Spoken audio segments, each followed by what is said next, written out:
Hey YouTube, welcome back to my second episode of my spraying journal. So I thought I'd actually start out today by giving everybody a bit of a description of just whereabouts New Zealand sits and the weather that allows us to do what we do.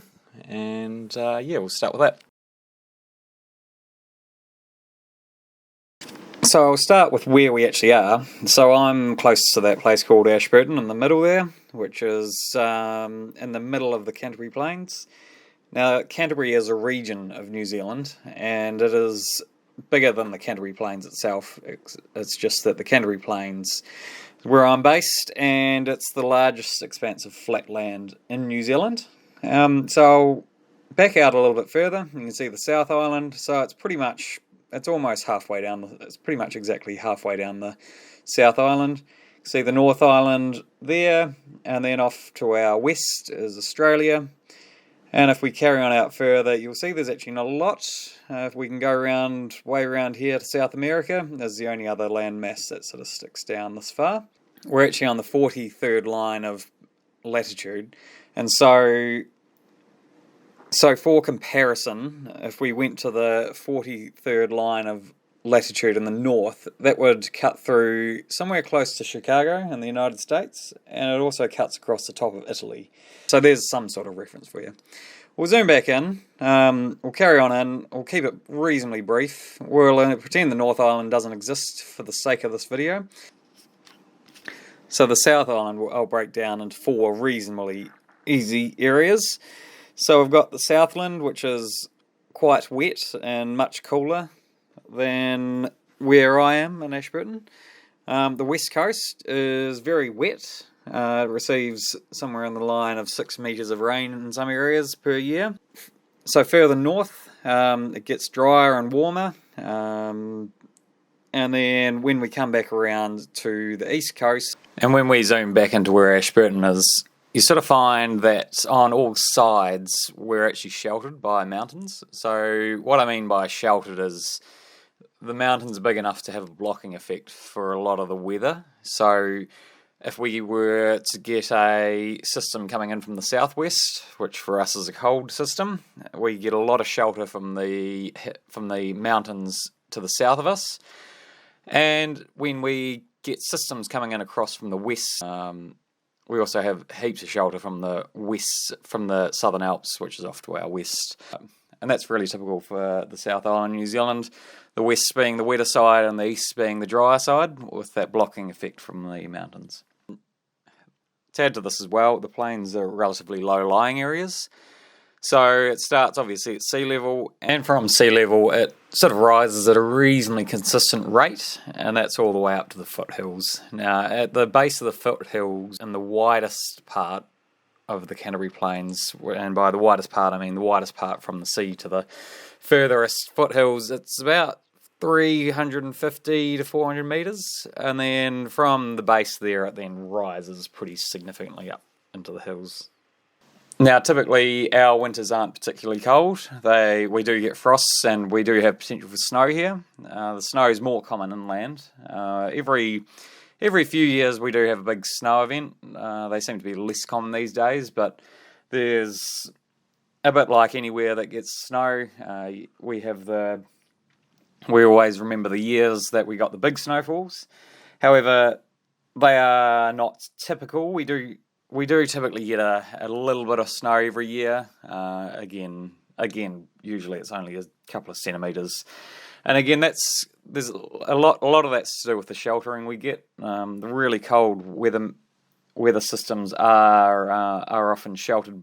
We're often sheltered by the mountains again, and so it is cold enough to snow, but it's just that the moisture doesn't get in there. So typically when we have a big snow event, there's a number of things that have lined up in a way to make it snow. So enough moisture angled in at the right direction coming off the sea.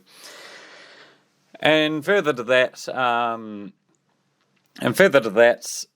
the coast obviously is a lot more moderated. Like the closer you are to the sea, it's a lot more moderated. So we don't typically get as hot in the summer as opposed to further inland up around Methven area. And also, we don't get as much rain. The rainfall totals on the coast, around the coast, are typically around about the 600 mil mark. And inland, it goes up to over 1,000 mils, and in many cases even more than that. And there's a couple of reasons for that. Wherein, if there's a system coming off the ocean from pushing in from the ocean, it comes in again and it pushes up against the hills, and it's forced to rise, and the precipitation is released then. And then, whereas by the sea, it just carry on. The clouds will come in over the coast and not really leave a lot of rain.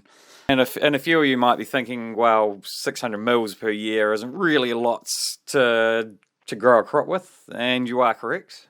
Irrigation here is pretty crucial to what we got, and we're actually quite lucky with the abundance of groundwater that we have here, and also the spillover we get down the rivers from the west side. That also helps with our irrigation needs. So yeah, that's a quick little description, I guess, of just what drives us here and how we are here. So anyway, I just thought I'd drop that one in just to give you a bit of an idea. And so yeah, I'll get on to our spraying now. So I'll take you back to about the beginning of March, and what we're actually in now is carrots. So this is a carrot seed crop just been planted. Now, as I zoom in, you can actually see the lines from where the planter came through. Now, the interesting part here is it takes a little bit of care to get your lines right at the very beginning, because it's actually drilled in male and female rows. So over where I'm driving, there's 3 rows jammed together of male seed, male carrot seed, and then there's about 6 rows of, I think it's 6 to 8 rows of female carrot seed after that. Carrot seed, actually, to grow a crop of carrot seed, it actually takes more than 13 months from the time you plant it to the time you harvest it. In this video here, this is actually the carrot seed that's ready to be harvested. This is the final spray going on it. So it does take a really long time to get a crop of carrot seed. There's a fair bit of risk involved, and it does actually take quite a bit of care to get it all the way through. There's especially towards the end of the season, we're just fighting disease, keeping disease out of it, and keeping the bugs out of it just while the seed ripens up. These are bunching onions, so spring onion, I don't know what else you'd call them, spring onion or bunching onions, what I know them as. And again, what I'm driving over is actually the male rows. So there's a couple of rows of males, and then there's another few rows of females, and it goes male, female again. These will be harvested around Christmas time, and they've been on the ground already for a couple of months. You can see actually there the weeds are reasonably big, but the trouble with these spring onions are you kind of have to be a bit gentle with the chemical you use. You can't use really hard chemical on them because the onion itself doesn't like it. And so what we typically do is we come back and hit it repetitively. And so it's kind of just like bashing the weeds harder than what we are the onions. So we just keep bashing it and bashing it. And as the onions get bigger, we can add in slightly tougher chemical, add in slightly harder tank mixes just to keep bashing back the weeds. And you'll see the weeds in this one do look fairly big, but they are pretty sickly looking. And again, we'll hit them again and again, and they will eventually get bashed back until they're dead. The other fun part about that is that I'm spraying at about 21 metres, which is seriously irritating. Half my boom is turned off, unfortunately, but that's just the name of the game. And here I'm actually spraying in the rain. So this is just a pasture paddock, and so we have issues over here with grass grub, which eats the roots of grass. Funnily enough, being grass grub, they actually eat whatever kind of roots they can get their mouths around. So essentially what we do is we wait till it rains, and then we spray on the chemical we're using, and the rain washes it into the soil, and it theoretically kills the bugs. It doesn't get them all, but as long as you can keep your numbers under control.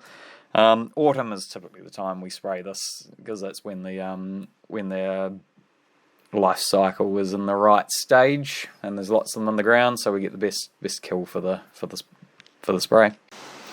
And in this case, we're back again in a paddock that's actually already been sprayed with Roundup, and we're actually doing another round of Roundup, or glyphosate, sorry, or glyphosate.